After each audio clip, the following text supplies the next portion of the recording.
فرماتے ہیں قال رسول اللہ صلی اللہ علیہ وسلم کل سلامہ من الناس علیہ صدقۃ کل یوم تطلع فیہ الشمس. انسانوں کے ہر جوڑ پر ایک صدقہ واجب ہے. ہر روز جو طلوع ہوتا ہے تو ہر جوڑ کا صدقہ. یہ انگلی کا جوڑ ہی اگر لاک ہو جاتا، آج صبح آپ اٹھتے ہو یہ لاک ہے تو کیا ہوتا؟ گھٹنا لاک ہو جاتا، کونی لاک ہو جاتی. صبح کو انسان اٹھے کہ میں بھلا چنگا ہوں.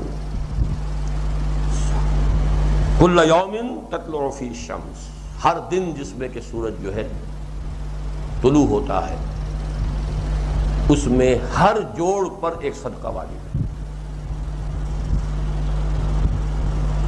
اس کو شیخ سعدی نے بہت عمدگی سے کہا ہے.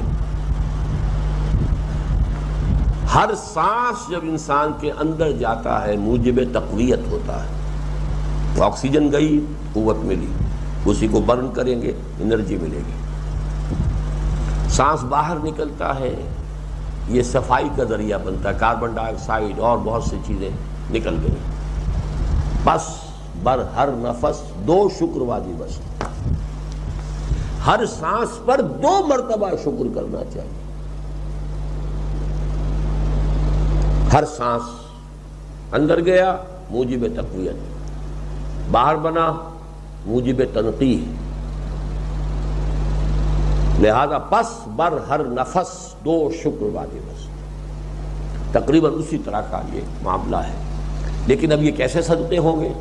اس صدقے ہی کے جیسے کہ پہلے آ چکا ہے اسی کی یہ تعریف میں ہے. تعدل بین اثنین صدقۃ، 2 آدمیوں کے درمیان عدل کراؤ، فیصلہ کرا دو عدل کے ساتھ، یہ بھی صدقہ ہے. تعین الرجل فی دابتہ فتحملہ علیہا اور ترفع لہ علیہا متاعہ صدقۃ. اور تم مدد کرو کسی انسان کی اس کی سواری کے معاملے میں کہ اسے اس پر چڑھنے میں مدد دو، یا یہ کہ اس کی کوئی چیز، اس کا سامان نیچے سے اٹھا کے پکڑا دو. اونٹ پر سوار ہو گیا ہے، اب نیچے سے سامان پکڑا رہے ہیں، یہ بھی صدقہ ہے.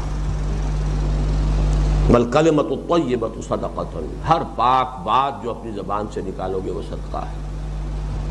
فلیقل خیرا او لیصمت، بات صحیح کرے، اچھی کہے یا خاموش رہے. تو ہر اچھی بات جو زبان سے نکلتی صدقہ ہے. وبکل خطوۃ تمشیہا الی الصلاۃ صدقۃ، اور ہر قدم جو وہ نماز کے لیے جاتا ہے تو اٹھاتا ہے یہ صدقہ ہے.